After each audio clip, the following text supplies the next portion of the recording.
Hi everyone, I'm Alyssa. And I'm Erin. That ain't right. Nope.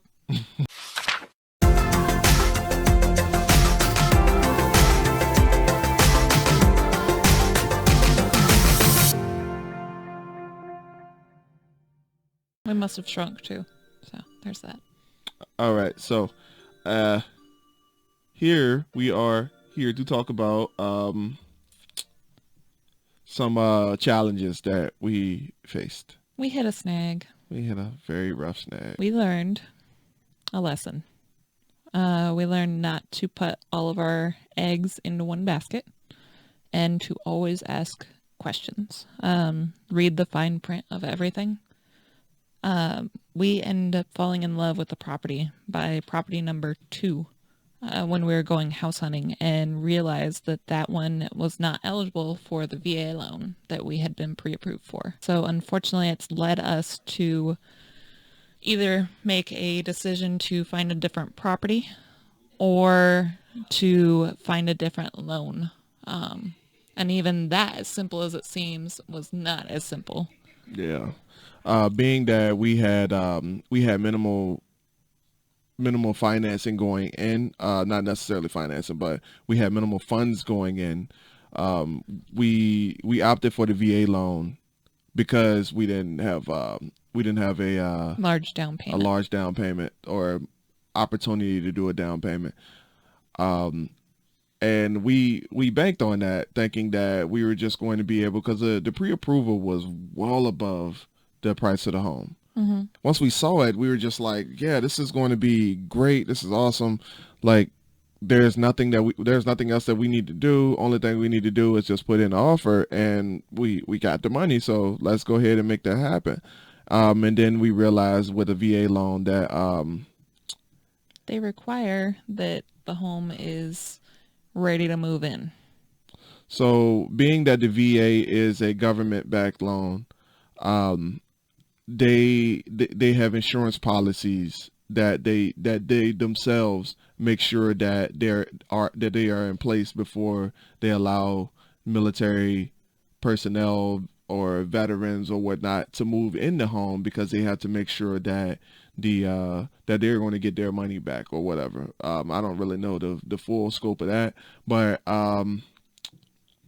in a sense, what we were told was that if it's a as is property and it's not livable, once they go in and do the inspection, because the VA is going to send their own inspectors to go inspect the house, and if they find any issues that need to be fixed, then the seller is responsible for fixing those things, which in any other situation wouldn't have been a problem. Mm-hmm. But the seller of this home is also an investor and just wants to offload this house so that she can get it out of her portfolio. And she's already made it clear that she is not fixing anything, and this is an as-is property. Mm-hmm.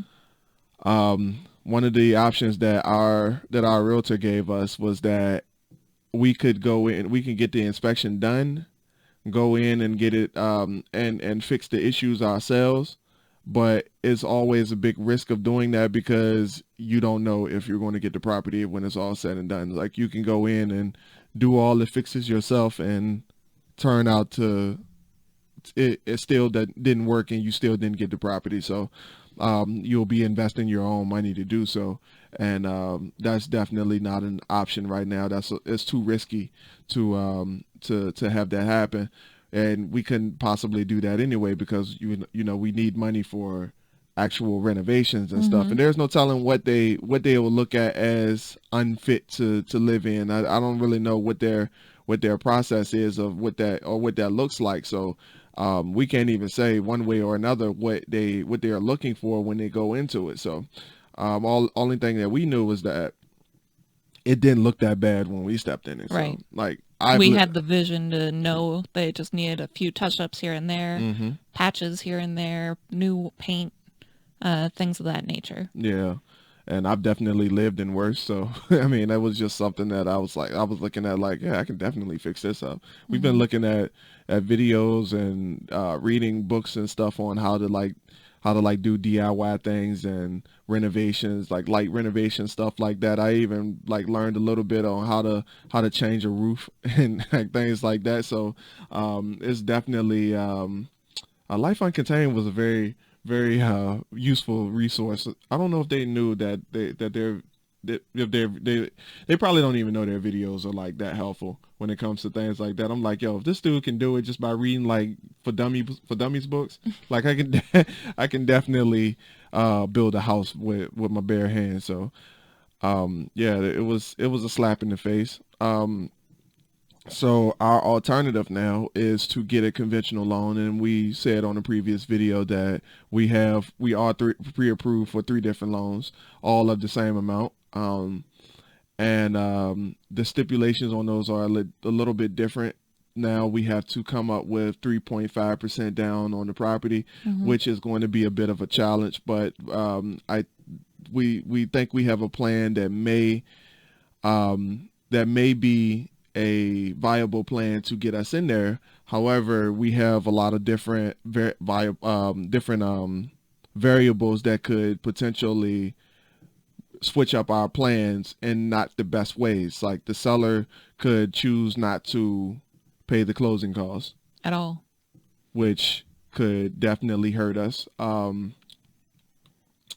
amongst other things that haven't come up yet. I just know that there's always potential for ruin in situations like this. So you guys keep your fingers crossed for us, and hopefully we'll be able to. I mean, regardless, we had to be out of this apartment by the 1st of April. So I mean, we definitely have to do something. It isn't over. Nope. I tried to tell Alyssa this is not over.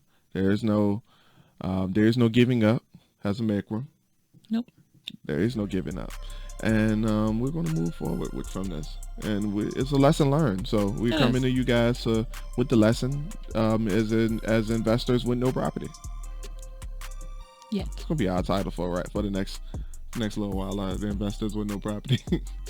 Yet. Guys, I am Aaron. And I'm Alyssa. And we're just living our lives. Thank you for joining us. Bye. See you next week.